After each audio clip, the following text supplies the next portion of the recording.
দেশি বিদেশি সংবাদ মাধ্যমের মুখোমুখি হচ্ছেন বিএনপি চেয়ারম্যান তারেক রহমান। এই মুহূর্তে তিনি গুলশানের চেয়ারম্যান কার্যালয় থেকে বের হচ্ছেন হোটেল ইন্টারকন্টিনেন্টালের পথে।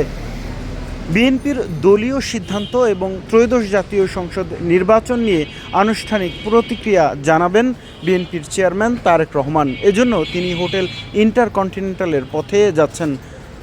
দীর্ঘ 17 বছরের নির্বাসিত জীবন শেষে ঢাকায় ফিরলেও সরাসরি সংবাদ মাধ্যমের মুখোমুখি হননি বিএনপি চেয়ারম্যান তারেক রহমান। তবে এবার ভিন্ন চিত্র।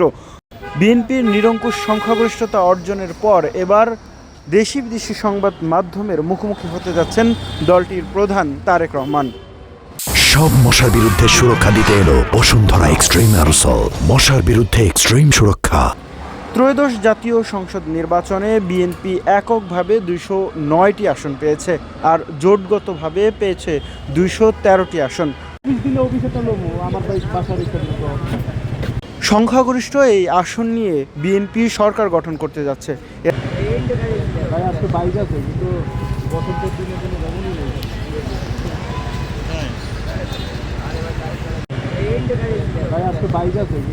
দেশি বিদেশি সংবাদ মাধ্যমের সাথে কথা বলবেন তিনি, জানাবেন ত্রয়োদশ জাতীয় সংসদ নির্বাচন ও গণভোট কতটা তার চোখে সুষ্ঠু ও অবাধ হয়েছে, কতটা উৎসব মুখর পরিবেশে ভোট দিয়েছে মানুষ, বিএনপির মতামত কী।